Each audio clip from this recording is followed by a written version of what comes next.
Under new state guidelines, religious services are considered public gatherings, so they are not subject to limitations in the number of attendees.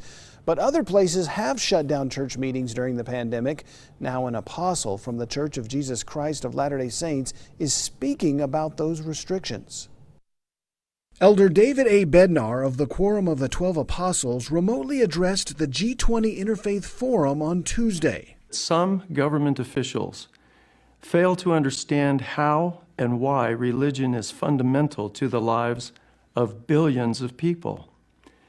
COVID-19 regulations have often distinguished between essential and non-essential activities, and then treated religious activities as non-essential.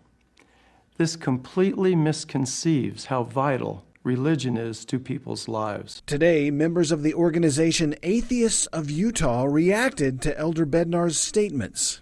Religion is not essential to your actual life. It's not an essential service like they talked about.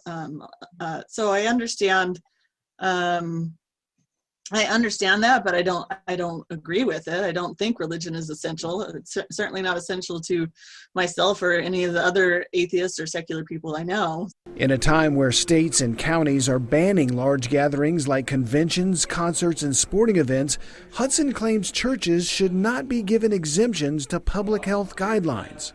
To claim that they are vital is a clear separation or clear violation of the separation of church and state in my mind. There are so many things that people would love to be doing right now, not just religion. But Elder Bednar contends that for believers, health is tied to spiritual well-being.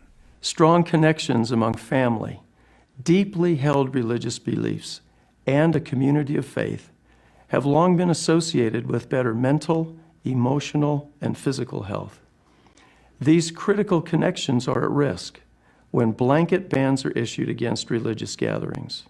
Experts are documenting the rise in depression, physical and emotional abuse, suicide, and other tragedies during times of social lockdown and isolation. Members of Atheists of Utah say those problems are caused by the pandemic itself, not by a lack of religious gatherings.